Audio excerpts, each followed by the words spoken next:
Abbott's here, Commissioner Culler, Commissioner Hill, Commissioner Grindstaff.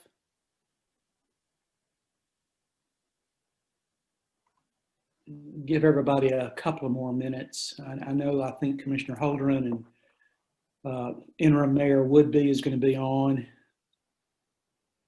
So just give everybody a couple more minutes to join us. We can start the discussion.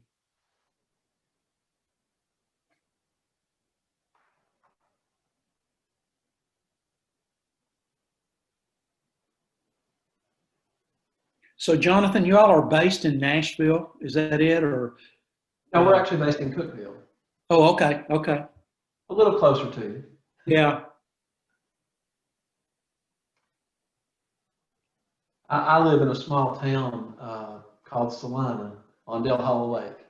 Yep. Is where I'm at, but Cookeville is about 40 miles away from home, and we've got the office that I work in every day is actually in Gainesboro, about halfway between here and Cookeville.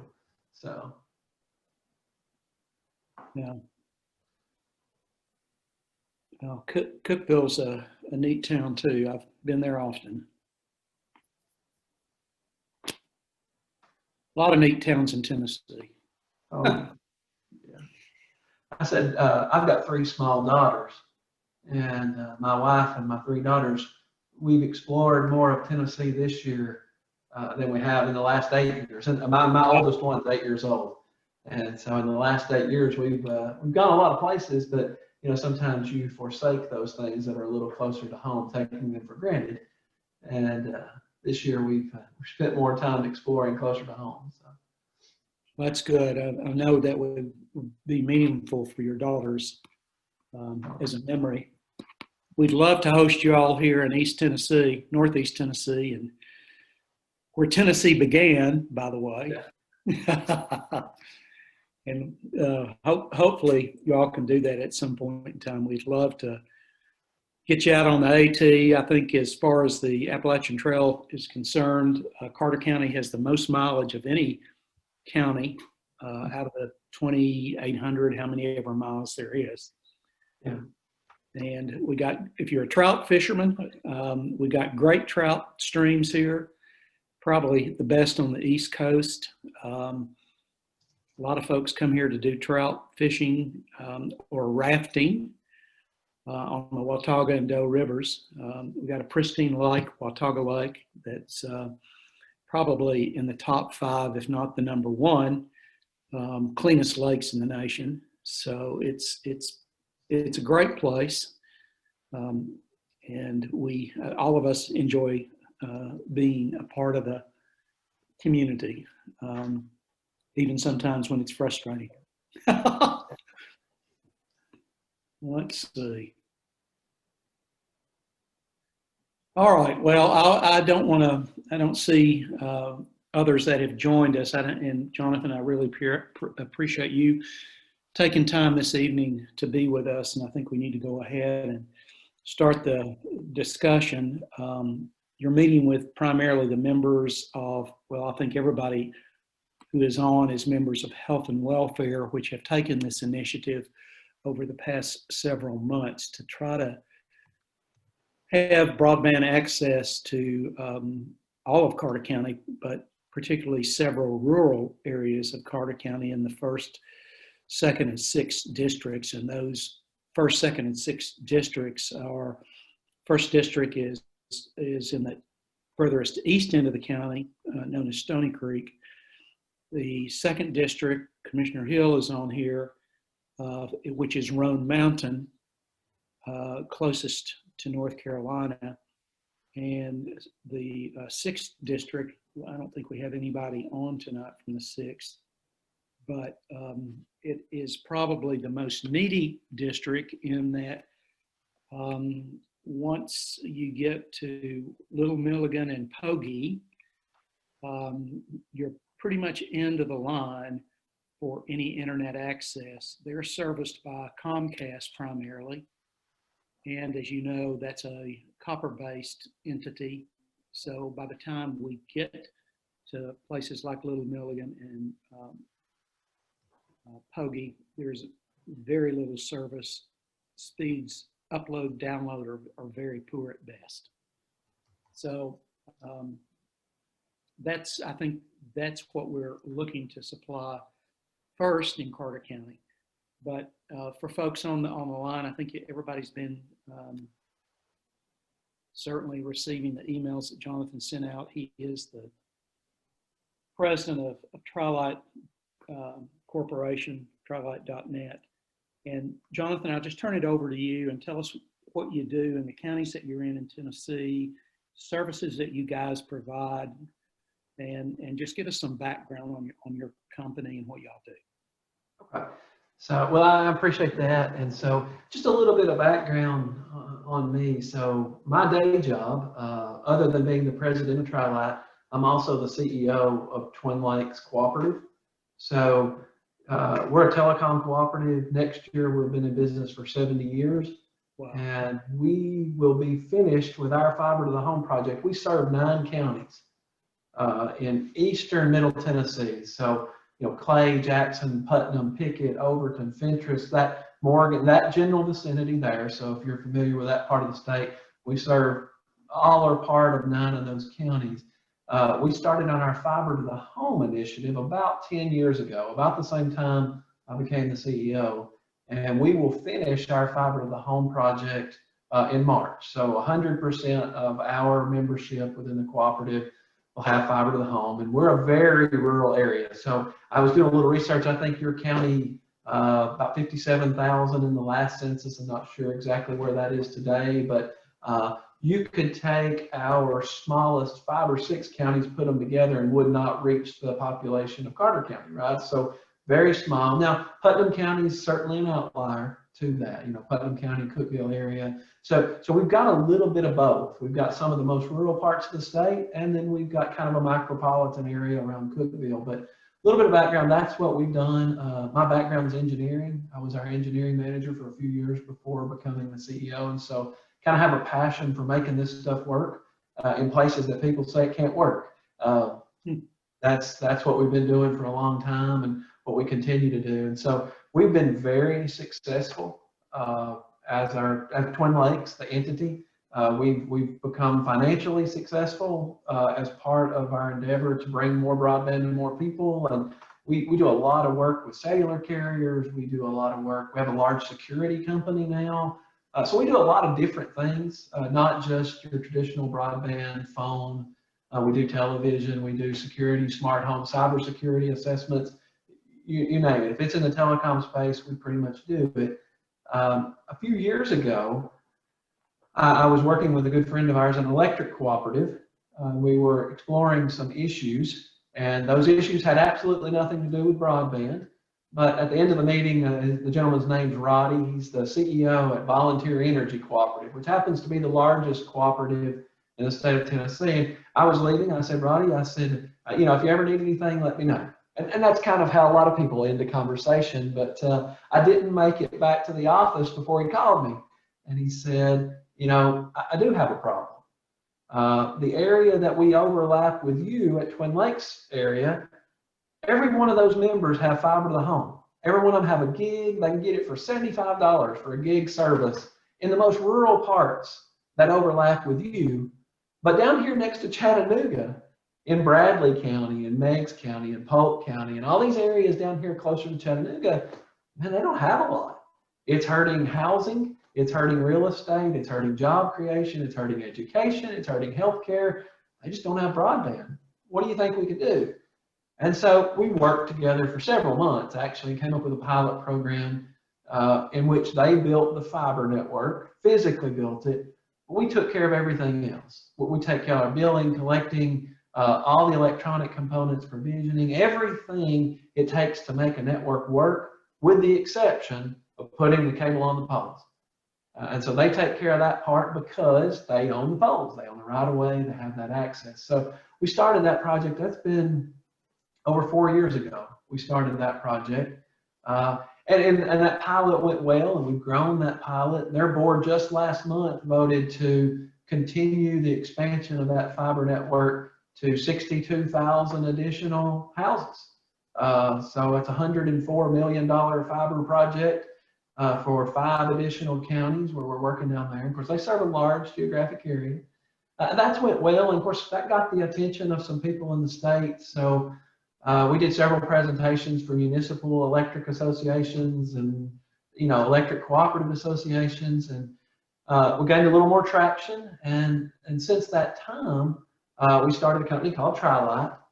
And the whole idea behind Tri-Light is Twin Lakes is, we're the largest shareholder, and I'm the president of the company. But what we reached out to is all 6 telephone cooperatives that are headquartered in Tennessee. And we all own that collectively, so we can spread the wings, go a little farther. It builds a network across the state. All 6 of us, 6 plus Twin Lakes, 7 in total. We own a company called Iris Networks. So Iris Networks is a statewide fiber network. We have fiber that goes to Herndon, Virginia, which goes right through your all's area. We have fiber in Memphis, Tennessee, and we have fiber in Mayfield, Kentucky, and Atlanta, Georgia. So we have fiber network that traverses the entire state.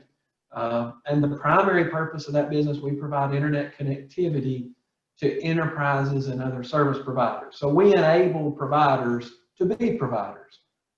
We backhaul more cell towers in the state of Tennessee than anyone else. That's probably the biggest thing that we do is every cell tower you see out there, at the bottom of it, there's fiber.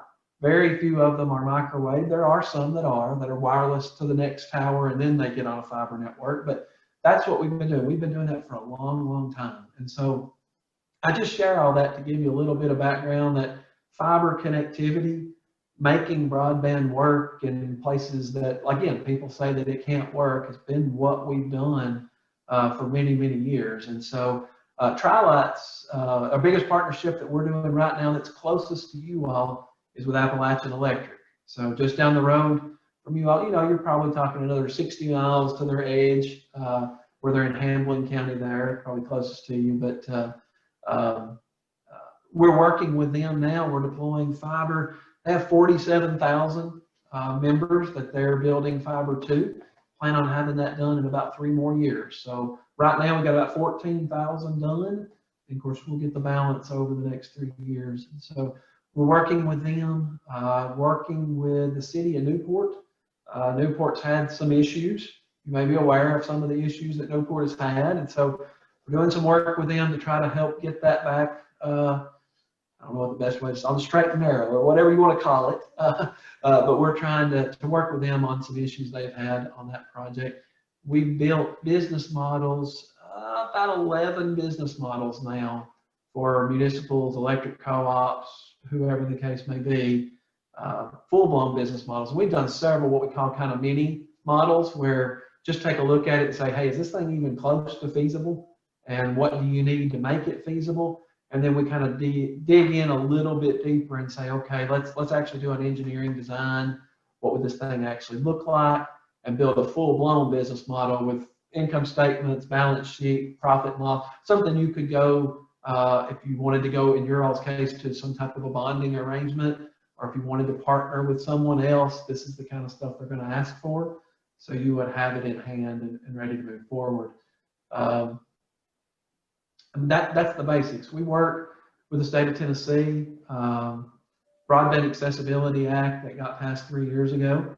That was an item I worked on that for a couple of years in advance with several different parties, several different law firms in order to get that passed, and testified on that. And I'm scheduled to go testify again here in about 2 weeks before TASER, which is I'm sure you all are familiar with TASER on the legal side, but testifying before TASER about the effectiveness of that program and what the governor's office can do to expand more broadband opportunities into other parts that currently don't have it. So kind of involved on the the political, the backhaul, internet, video, security, whatever the case may be. Of course, obviously the telecom sector is our roots. That's where we are. So that's a little bit of the background. And Dr. Acuff, I shared a lot of that with you. Maybe not all that, but a portion of that on our call the other day. But and we've talked. I'm supposed to talk to another municipal tomorrow, Pittman Center, which is in Sevier County, and we're working with Sevier County Electric System, a few others. Like I say, we work in West Tennessee with Bolivar Energy. We work in West Tennessee with Pickwick Electric, and so we're not consultants. So the first thing I shared on our call the other day, and I'll share with you, is we don't get paid for consulting. We're not in this as consultants. We really just want to see broadband expanded across the state of Tennessee. So if we do incur charges because of engineering fees or a CPA firm reviewing a business model, we don't profit from that. We just pass those fees directly on you all. We interact with them. We make sure that the models are set up appropriately. And one thing I can tell you with assurance, we've seen a lot of consultants that are very interested in seeing people build projects, but they're not there when the project actually happens. And so they're always a little more optimistic than we are. And I don't mean that in a bad way, but we're operators. When I tell my board that we're going to get 43% of the customers, that means my job, my neck is on the line to make sure it's more than 43 whenever we cross that timeline. And so that's where we're a little different. All of us that own Tri-Light have been in business doing this for over 60 years. So collectively, about 450 years, our companies have been doing something along these lines. And so we just build it a little bit different. We build it with the end in mind, not with the how do I get into it. Yeah. We want to build sustainable broadband projects, not just things that get started and then they can't hold their own. So that's kind of what we do. And where we've been successful, that's what the people have been interested in, is more than just somebody that comes in today and charges a lot of money and then they're gone and it's up to you to make the rest of it work. Our responsibility is to take it from this conversation all the way until customers have it in their homes, and we do the tech support after they get it in their home. So it's in our best interest to build a good system. That's great. I won't hog everybody's time because I'm sure there are going to be questions presented by everybody on the line tonight or on the Zoom call. Can you provide us with a map of your internet presence in Carter County? We've gotten a few from other individuals like Elizabethton Electric. We know where their lines are. We know where Ridgeline has some presence running out of North Carolina through Roan Mountain to Elizabethton to Johnson City. So it's been an eye-opening opportunity for all of us, because nobody has said, well, here's a map and here's all the internet access or fiber in your county. Yeah. So it's really been interesting. Even our planning department, who should be at the bottom of this and no fault of theirs, because I've shared everything that we've done going forward. That's information that they need to know as well. Because as my wife is a realtor, there's not a week goes by that she doesn't have 3 to 5 calls from somebody outside the state of Tennessee say, we'd like to move there. We've seen Northeast Tennessee, the beauty, the amenities. And by the way, do you have broadband? And her response is, we're working on it. But so that for economic development and other aspects, that's an issue. And for telemedicine, we have an agreement now from my dean at the ETSU College of Medicine that they want to sit down with us when we have broadband access, because they want to expand into Carter County, which I'm pleased as a resident here. But if we could have some idea of your all's breadth into Carter County, I think that'd be very helpful.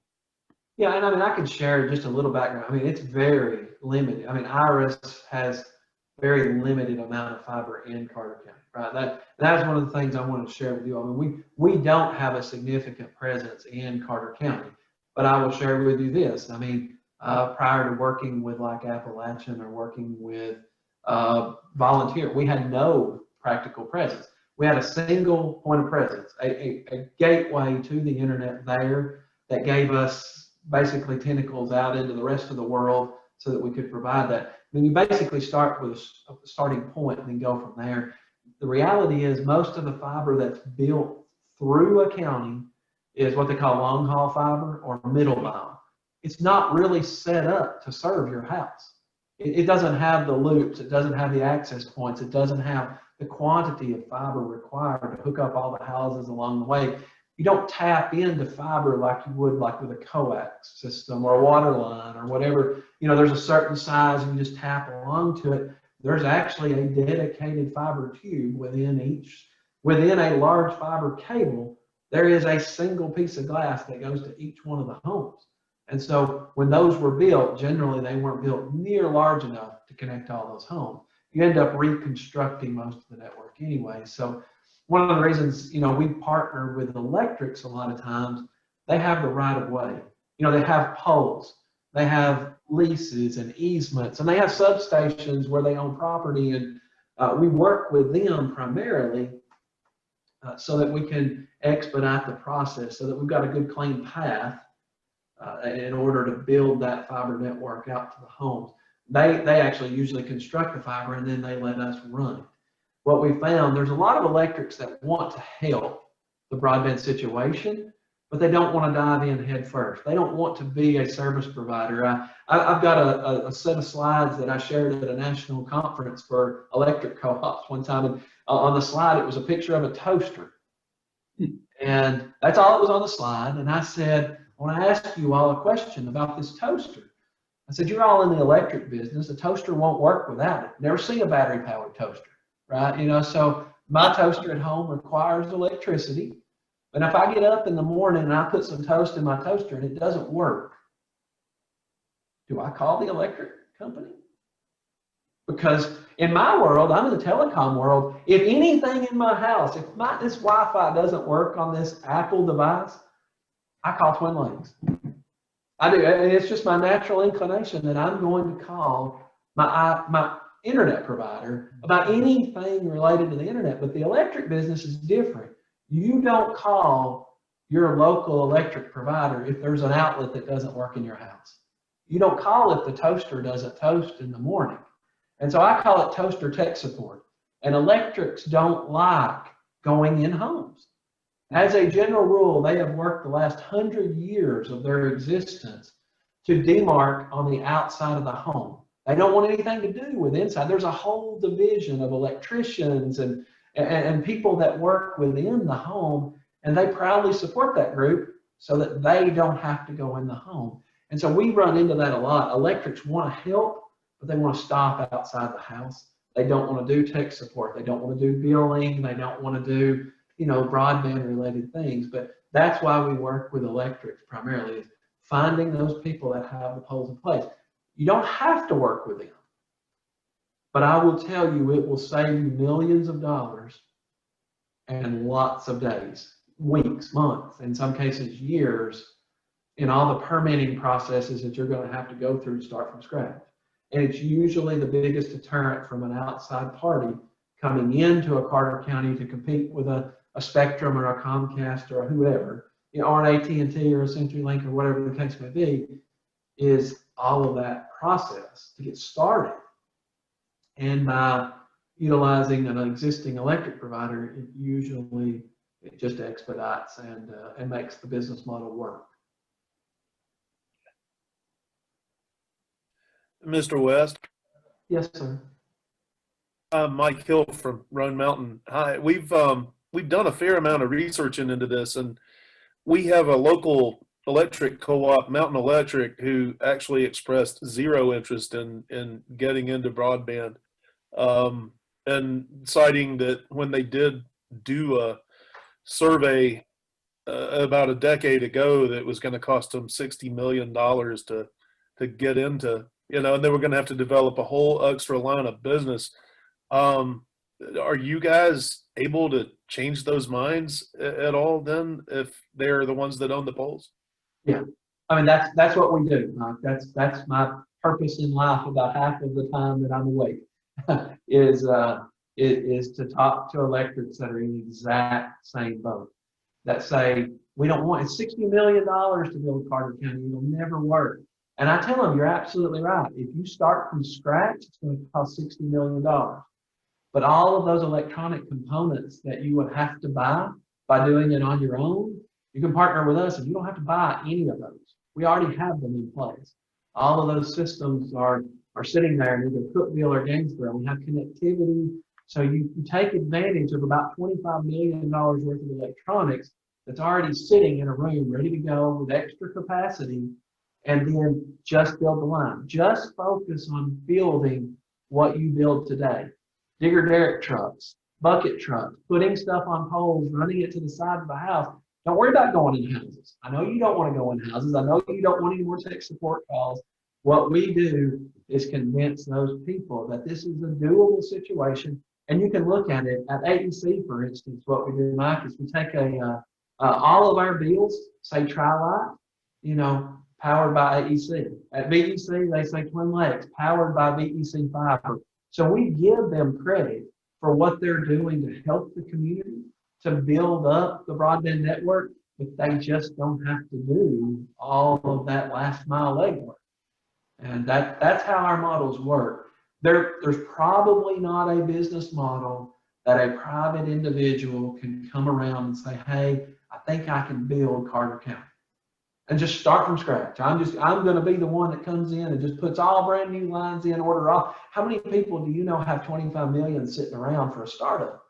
Just in Carter County, no offense, it's like it is in our area. Finding someone that's willing to put $25 million worth of equipment in to get started, and you don't have the first customer yet, now you're going to start building lines. It's just not very feasible. And so that's where we come in.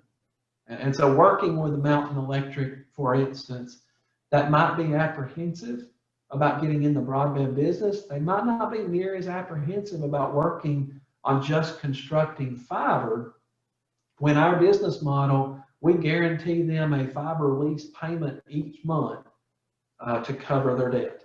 So whatever it costs them to put that up, we build a business model and we sign a 20-year IRU fiber lease agreement where they put it up and it's up on their poles and they own it. They own that fiber, but for 20 years, we have the rights to connect our internet equipment, our video equipment, our phone equipment, our security equipment to that fiber to distribute it to the members, in this case, Mountain Electric.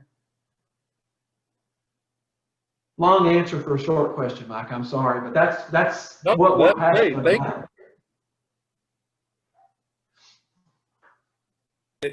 I was unsuccessful in convincing the guy. I can't remember his name now. When the task fell to me to call and inquire if they were interested at all, and every permutation of the question resulted in no, because we're not in a situation to deliver that to our membership.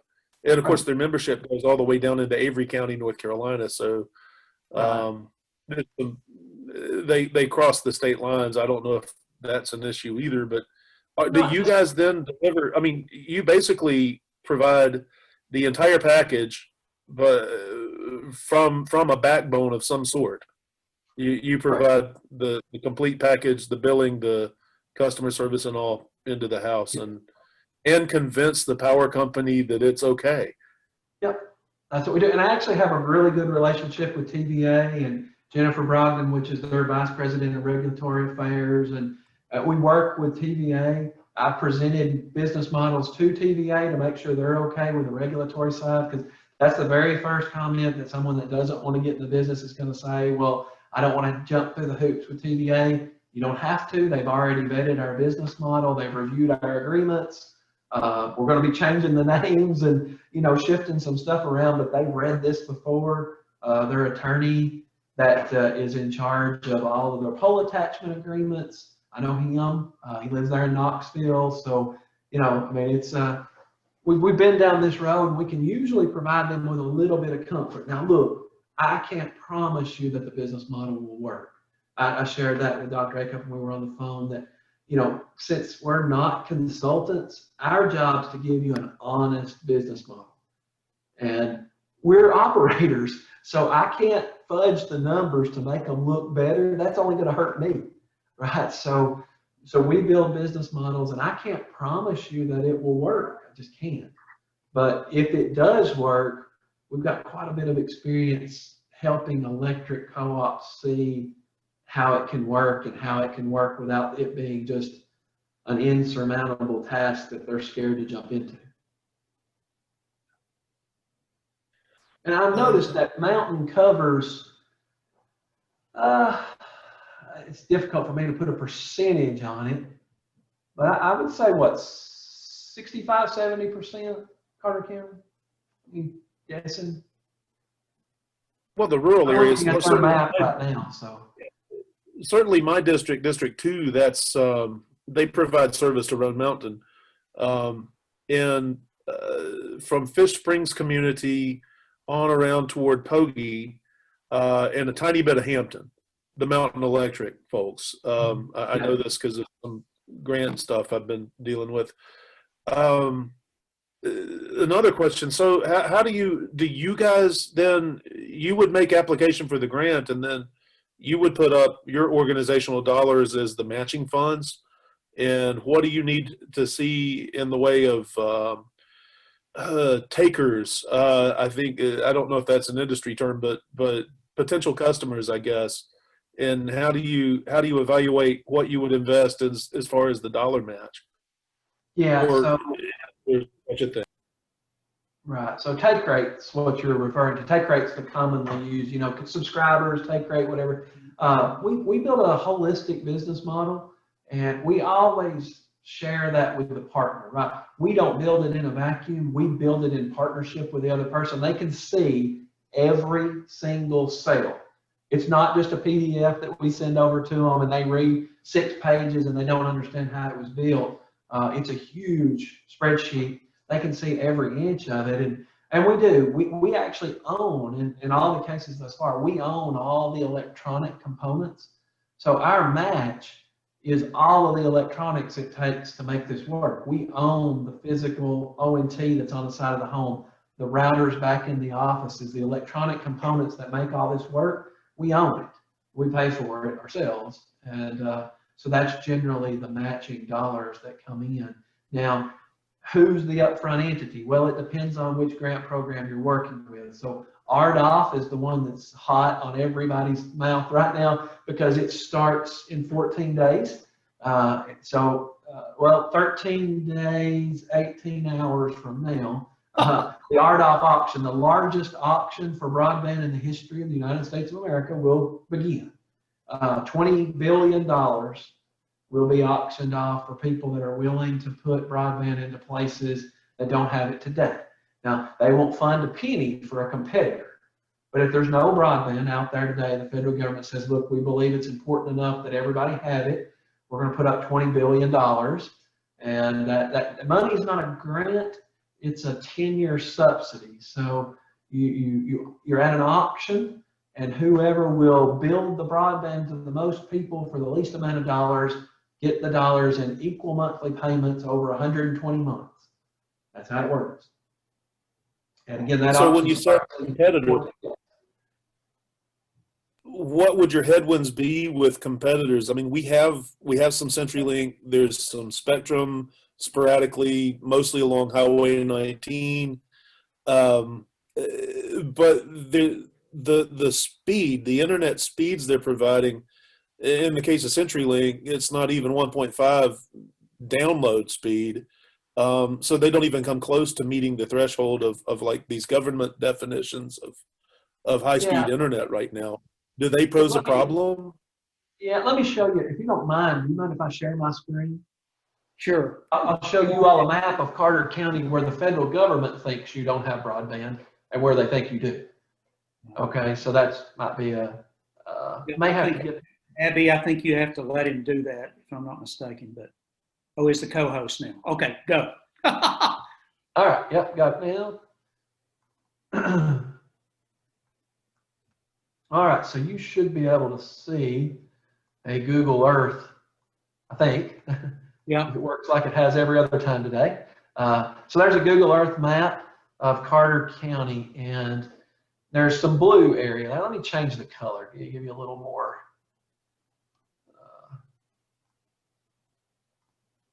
Make it a little more bright, a little easier to see.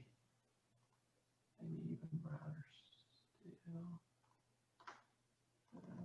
Turn that to 50. All right, so now, it should be a map you all are very familiar with. If it's color coded in on this map, they say that you don't have broadband there. If it's not coded, if there's not an orange color over that census block group, then they say, they, being the providers that are currently there, are telling the federal government that they offer at least 25 meg down and 3 megabits up.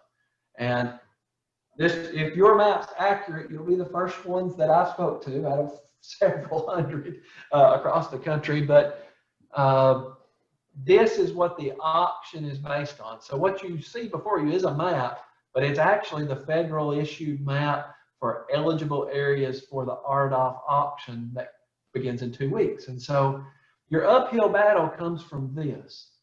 If it's not color coded here, you've got to convince either the state of Tennessee's ECD department to give you grant money, and you got to prove that they're not there, or you got to convince the federal government in phase 2 of the RDOF auction, which hasn't been set yet. There's going to be $4 billion other dollars that are auctioned a little bit later for areas that were claimed to be covered but weren't. Right, so that's kind of your uphill battle, is making this map have more color to it. Well, and Yes. yeah, certainly I would agree with the colors that you have here. I don't agree. My district is Highway 91 that is the easternmost part of the county that abuts to Johnson County at the top of your map, Mountain City, etc. Here, Yeah, I can tell you from talking to individuals, school teachers primarily, that little red dot that you have there is certainly a part of that, but this isn't factual. yeah. This is not a factual standard, because I talk with people every day. They do not have that broadband capability in the first district. Yeah, nor the second, if I could add. And what we have is incumbent providers that touch a pole somewhere, and the data then reflects that the entire neighborhood or the entire holler is connected, when it doesn't reach more than like just a couple of miles from the main line. And our challenge that we're trying to figure out is how to expand that pocket of grant worthiness, because we have providers that are claiming that there's a service level that's being provided that, and it certainly isn't. And again, to not beat up CenturyLink, but let's go ahead and do that. They're right now, if you sign up with them, they're guaranteeing up to 1.5 megabytes of download speed and a fractional number up, which is not enough to do Netflix. Right. We're grandfathered in at the righteous level of 4 megabytes of download speed. And, you know, my wife tries to work remotely, and my kids are distance learning. So tell me how it's like a plate of biscuits, 5 kids in the household, 3 biscuits in. Yeah, I understand completely. I wanted to pull this map up just for my own understanding. So this is the map for who your ILEC providers service area. So this just pretty much confirms it's a CenturyLink problem. And I'm not beating up CenturyLink either. I'm sure there's some great people that are there, but they don't necessarily have great facilities to utilize. And so that's what I wanted to do, was look at that map and make sure that's who we were dealing with. And it looks like that's the case almost exclusively from a traditional ILEC provider. And the cable companies generally provide a much faster service, but it just doesn't go out far enough. It just doesn't cover the places outside the area. And you are right. The way the FCC does they call 477 data maps. If one home in the census block has broadband service, they consider the entire census block to be served. Now, in rural parts of the state of Tennessee, a census block might go 4 or 5 miles.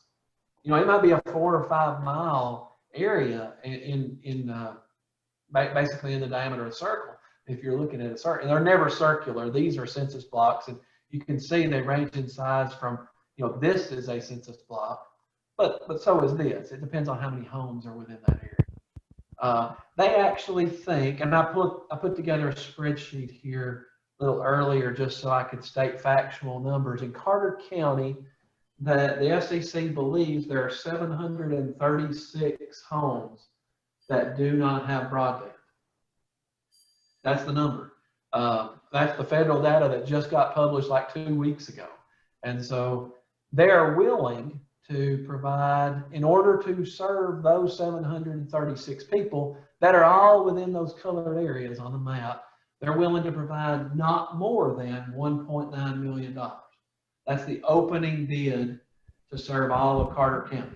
The federal government will give $1.9 million. Now, you all recognize that it's probably a $45 million project, and 1.9 is probably not going to move the needle enough to get someone to build it overnight. It's going to take more digging. We're going to have to dig deeper and figure out what's going on. Not to make you feel better tonight, but the FCC recognizes that the 477 maps are inaccurate. They've been in place for almost a dozen years. That methodology has been in place a long time, and they're actually going to move to a shapefile fabric-based design. What does that mean? It just means they're not going to do whole census blocks at a time. They're measuring address by address, house by house, who's got it, who doesn't have it, which will make the numbers more accurate, but it could take up to 18 months to convert their systems to that type of reporting. So, Chairman Acuff, if I may, Yes, ma'am. we have two electric companies in Carter County. So how is that going to work with Mountain Electric and Elizabeth Electric? Because I believe Stony Creek could be Elizabeth Electric. Is that not correct, Dr. Acuff? That's correct. In fact, Elizabethton Electric does the fiber for ENA, which connects all of our county schools back to the central office. Right. So they have a trunk of how many ever fiber, dark fiber is there, and ENA has lit a part of that to make the communication devices between county schools and the central office, as well as some telemedicine for county schools to be able to report on students who are feeling poorly or whatever.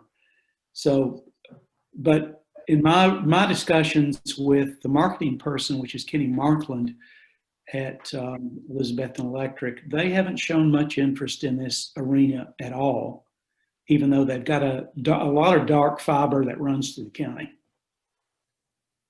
Well, and that's not an uncommon statement either. It's not that much different than Mountain Electric. And that's why, like, we're working with Sevier County Electric, right? So now Sevier County, you think, my goodness, Sevier County, Gatlinburg, Pigeon Forge, Sevierville, how can they be unserved? But they do. They have almost, I can pull up the numbers. I was talking to Alan and Larry this morning. We had a call with them at 8 o'clock, and I think they actually had more unserved households according to the federal government than Carter County. But they're a municipal electric, just like Elizabeth, and they didn't express any interest until they heard about this type of model where they don't have to do the billing and the tech support and the going in the home. They're not comfortable. They're good people. They're just not comfortable committing to their commissioners that, hey, we'll fix this problem, because they don't know how. Yeah. And it's no different than me. If I came to you and said, I'm going to rebuild the electric system of Carter County, I don't know how to do that. I'd just be telling you that, and I don't know how. But sometimes when we get a chance to sit down with them and kind of explain how the partnership works, and it's not a legal partnership. Cities aren't allowed to get into legal partnerships, and electric co-ops can't get into legal partnerships either. This is not, it is a fiber lease agreement. They own the assets. Everything that they borrow for, they own. And so that makes a huge difference when you're talking to your auditors in the state and whoever else, comptroller's office and different ones. So it becomes a plan that can work. Now, I can't speak on behalf of Mountain or Elizabethton, but I can tell you that the model that we used, it will work if everything comes together, right? I just can't, I'm not done an engineering design to say exactly how much it would cost to build it, but a lot more people are willing to do what we're talking about than to bite the whole, than to try to eat the whole elephant themselves, right? They're willing to eat a little bite of it if somebody else is willing to take some bites as well. And it reduces their cash cost, it reduces their areas of expertise. But yeah, I mean, we worked with multiple entities, and candidly, that's how our relationship with Sevier County got started. We started with Appalachian Electric Cooperative, and we were building the north part of Sevier County because they served that. And then, you know, one day the state representative, well, I was at a hockey game with him one night for Sevier County, and he said, "Hey, we got to get this down in Sevier County." And so we talked, and that's how we got to where we are today. So starting with one area, whichever one the most willing partner is, and then working your way toward the other part. Again, this is our first call, and I can't make any promises. I'd just be blowing smoke if I did. But I can tell you that what you're describing is not unique, and that it has worked other places. And I believe it could probably work here, but we'd have to do a little research to find out. Mm. Well, and Jonathan, to refute what you have up currently on the map, which most of us on this call who deal with either the school system, Carter County school systems, or individual constituents know that particularly in my district, this isn't right. So we're going to have to go door to door or send out something vis-a-vis the Carter County school systems to find out who has access and who doesn't have access, and what the speeds are and what they're not, et cetera. Because we've got kids right now who are remotely trying to do homework if they have access, and those that don't have access either have their parents or themselves drive to one of the schools and sit in the parking lot to upload, download stuff. So we know that what you're showing us here ain't entirely true. I would have been surprised if you all had agreed with it. But just keep in mind, that's not my map. That's the one I know it is.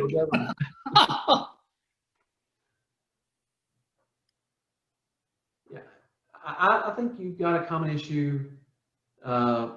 You know, if they had been more accurate in where the broadband was, there would be more dollars available with RDOF.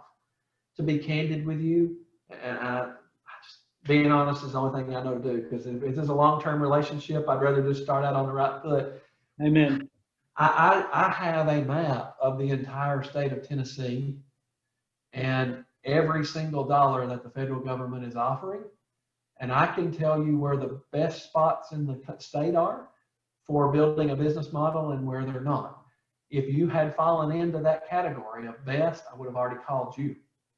Right? So that's where the West Tennessee stuff came in. That's where some of our efforts with Newport, some of our efforts with some of these other places came about, because, hey, there's an opportunity to build a business model here that will work, and they can be served, and this will come together. This will provide fruitful. And when you look at a county as large as Carter, with the geographic difficulties in construction that are there, and you see $1.9 million, you think, gosh, there's no way.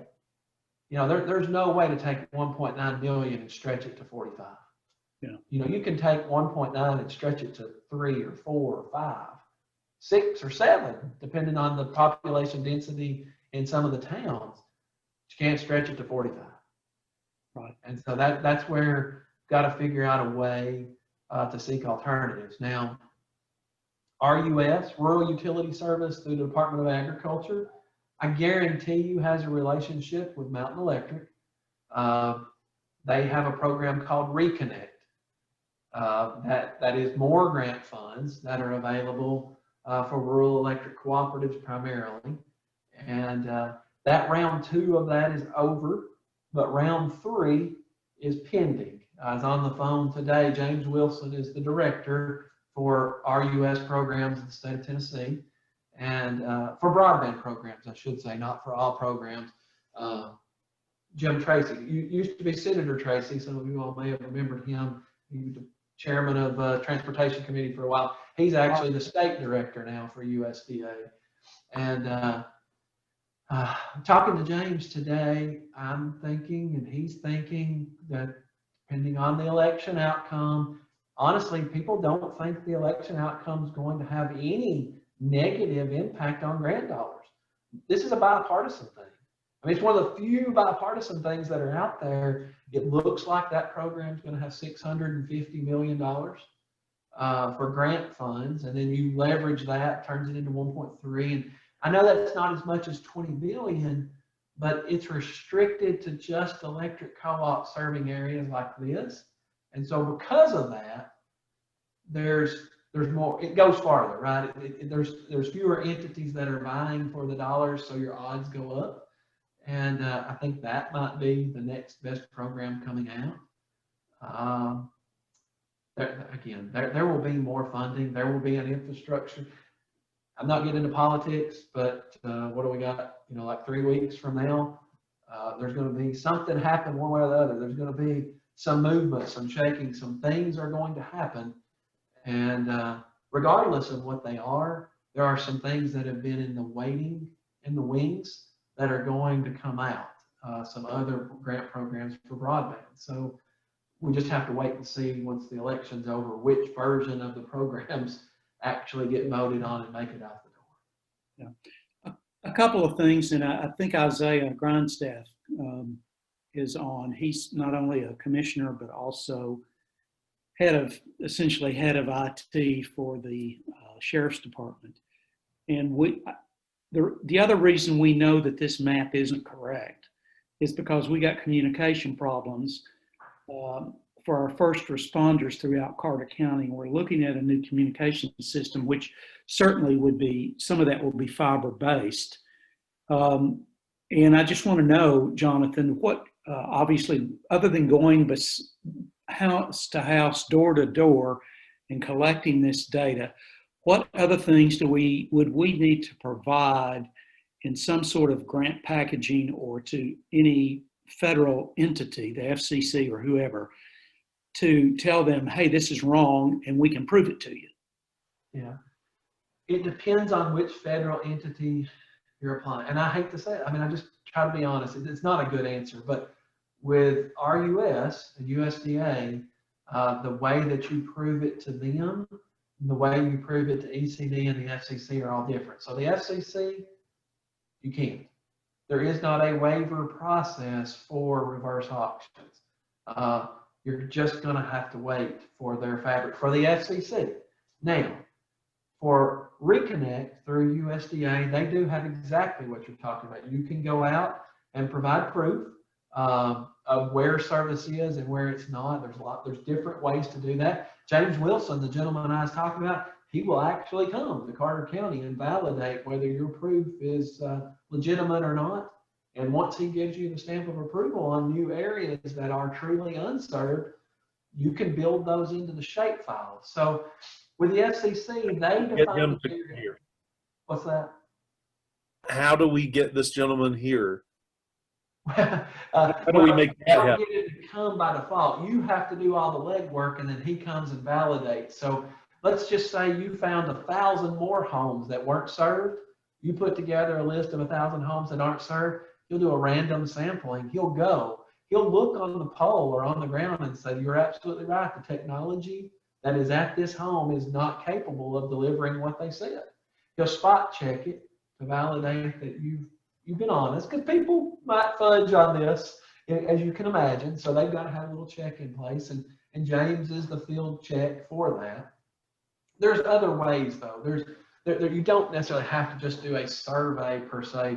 You could do field surveys of the equipment, have one engineer drive the whole thing, map out where technology is available and where it's not, get a PE to stamp that and say, yeah, they're refuting it. James is a PE, so he's going to come and check that professional engineer's work just to make sure that it's valid.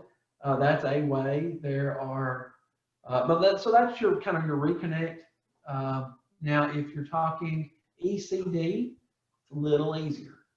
It just, the states just, and this is common, right? It's a little easier to deal with the state than it is with the federal government. And so you work with ECD. There's a lady named Crystal Ivy. Crystal's over the broadband programs here in the state of Tennessee.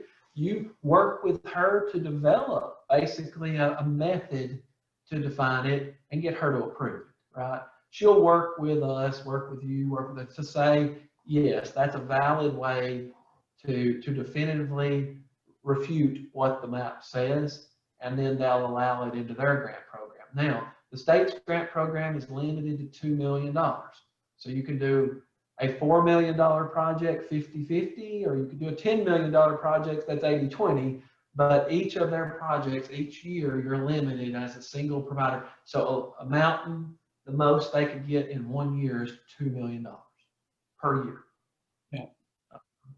Now, my job is to convince TASSER, to convince the legislator to take a $15 million a year program and turn it into a $50 million a year program.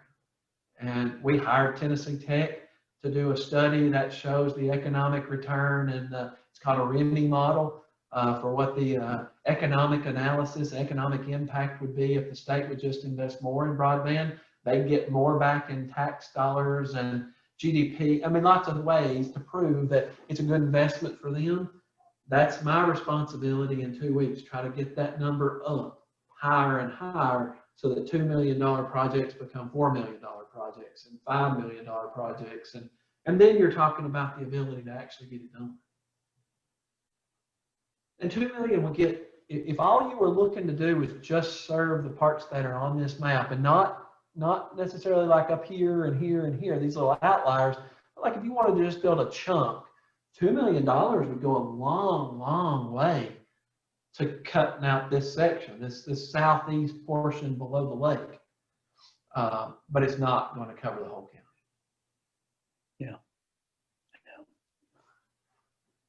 It really does come back to our survey then. We've got to prove the case. Mm-hmm. Yeah, I mean, you're going to have to refute the data that's out there, because this same map that I've got on the screen is also the map that the state of Tennessee uses by default. You can disprove it, and then they'll give you more. But this is where they start. If you go to the Tennessee Broadband Accessibility Act, they've got a website, and you pull down the maps for your area, it'll show the eligible areas. I will bet you it looks just like that. I mean, I can pull it up while we're on the call here and put it up, and I'm almost positive that, let's see here. I didn't do that. I should have thought to do that before. Eligible areas in East Tennessee. Yeah, let's see here what their scale is. Let me stop sharing that screen and share this other one. Hold on just a moment. So now you can see a different map, right? Eligible ECD broadband grant areas, round 4, East Tennessee. Can everybody see that? Yep. So, I mean, you're looking at Carter County. I'm just zoom in a little bit here.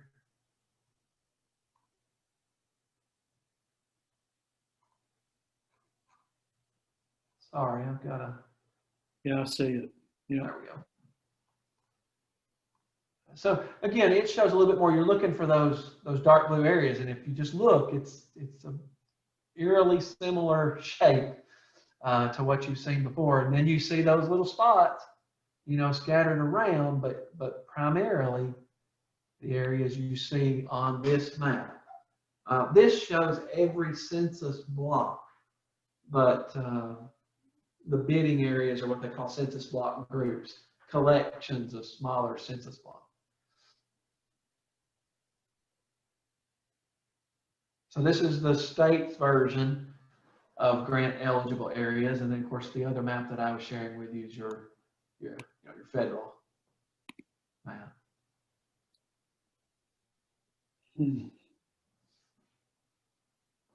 And I'll send you a copy of that KMZ file for the federal, and I'll send you a link to this PDF. Dr. Aker, when we're done, I'll just shoot you an email.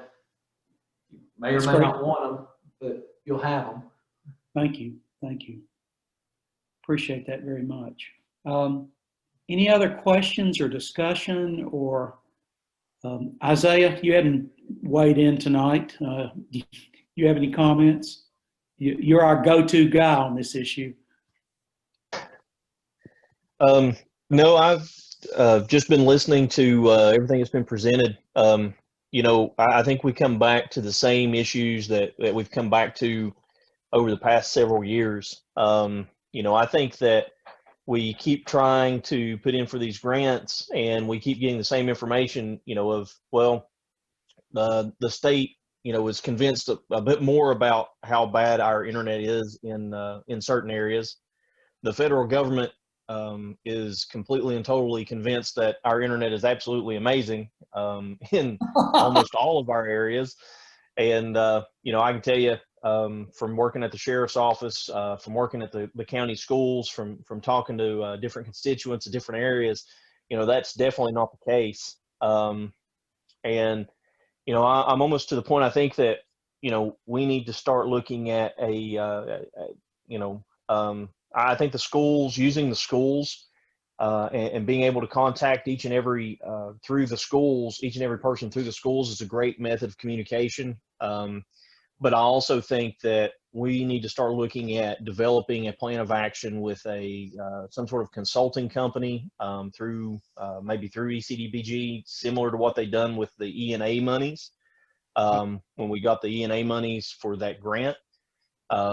See if we can't start reaching out, getting those ties. COVID makes it a little more difficult, I know, and start getting more pamphlets, more questionnaires in hand, and start trying to prove these maps wrong. You know, sounds like if we can get the I missed the guy's name whenever he was talking, but the guy from the state of Tennessee to sign off on the fact that these areas truly don't have the technology that, you know, to even get 25 meg or 15 meg in these areas, then that is, you know, that's really what we need to hear and really what we need to prove. I did have a question about the fabric style shape files that I guess the FCC, the USDA, and all of them are transitioning to. You stated that would take about 18 months or roughly, you know, I imagine converting everything over several years, but when do they look to begin that, or have they already began that project and that task? But they've started it now, and that's not for USDA, that's just for the FCC. Okay. USDA already allows shapefile submissions, so they'll let you draw your own lines a little bit more than the FCC will. But they've started a pilot program. I'll look back and see. I've got the FCC order on the implementation of that, and I'll include that in the email that I send. But I mean, it's a work in progress. It's a huge report change for everyone, but everyone is beginning to use it. It's called hub reporting instead of 477 form, and everyone started doing it. It's just going to take them a little time to build the maps. And actually, the chairman of the FCC, Chairman Pye, he testified before a Senate Oversight Committee saying to effectively make that change for the entire country, he needed $45 million in funding. And they've not given that yet. So Right. They're at a little bit of a standstill for full-blown implementation, but they're already making the transition. It's just, he's up there getting grilled by a bunch of senators, including ours from Tennessee, about why the maps are wrong, why the maps are wrong, why the maps are wrong. He said, look, we've got a solution. It's $45 million. And Right. they're a little The bit technology. at a standstill on funding. So.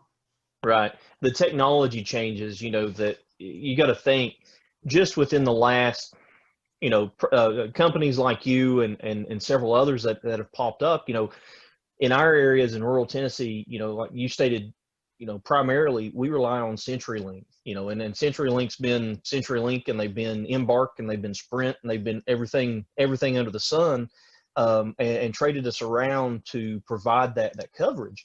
And many years ago, when that was when ISDN lines and everything was, T1 was amazing.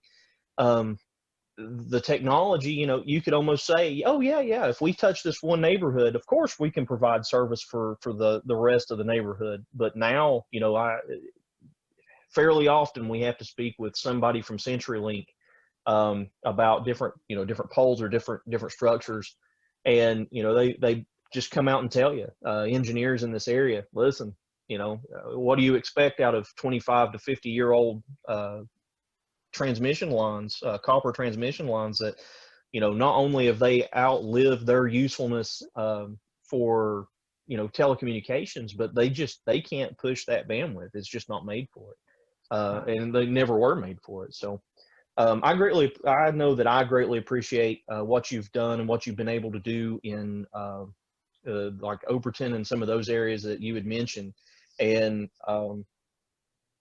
talking to some of the jails in some areas down there in the past. And, I hope that one day we can get to that point where we can do the same thing, not just, Carter County, but Carter, Unicoi, and Johnson. Sullivan's a little bit ahead of the game, I think, when you get to Bristol and BVU and some of that. But, we really have some truly rural areas that they have nothing. And, this crisis, this COVID crisis, if you want to call it that, has really been the identifying, the identifying beacon that rural counties have been waiting for, to get recognition that we have nothing. We can't do virtual education because we can't keep our kids connected. They're having to leave their homes and go to schools, or having to leave their homes and go to McDonald's and sit in the parking lot to connect. And so, like I said, I greatly appreciate what you've done and what you continue to do, and hope that maybe moving forward we can come to some sort of working relationship and agreement, and start looking what we can do together. Well, I appreciate your comments there, and I mean we work at this every day. There's a bunch of us that work every day to try to finish what we've started in our area here, which we're ever so close to that. Yeah. And candidly, every one of the customers of ours that aren't on fiber have at least 50 meg down today. They're just they're the last bit of the copper that we haven't got converted, but they still have broadband service. No one's without service. It's just a matter of, we'd like for it to be gig, symmetric, capable services. We're actually going to start in April 10 gig service. So all of our customers on fiber, as soon as we finish the fiber connection, we'll be selling 10 gig down, 10 gig up. And so we're pretty excited about that opportunity, but we just want to do that for more people. It can be done. Now, I mean, it requires diligence. You can't just throw money at it, right? I mean, because it just won't pay out. It won't work. Yeah. It's not sustainable, but we built it. We've done this, and we're very, very pleased with what we've got now at the end of the line. We're at the end of the project and very pleased with where we are. So I'd like to share it with more. Mountain Electric may be, the first phone call that we need to make is to see if we can, get any interest peaked on their side. I know they're going to say, look, the money's just not there, but I will share with you the VEC project that we started years ago, nothing. There were no grants. Tennessee Broadband Accessibility Act didn't exist. There was no RDOF money. There was no Reconnect money. None of those programs existed when we started our pilot program. We got the state program started. We went to Washington and worked on Reconnect programs. And now Roddy at VEC has received Appalachian Regional Commission money, ECD money, Reconnect money, and we're setting up to bid in the RDOF auction for $29 million worth of funding. So it can be done. You just got to keep chipping away at it. Don't give up. It's possible. Well, Jonathan, thanks for that encouragement. I don't think we're going to give up. It's at stake for the citizens of Carter County, and I think we have a responsibility to them. But we really thank you tonight for joining us and just the opportunity to dialogue and chat with you. I look forward to the emails. I'll distribute them to the rest of the committee and interesting parties. And I think it's exciting to have a Tennessee company such as yours that's doing this every day.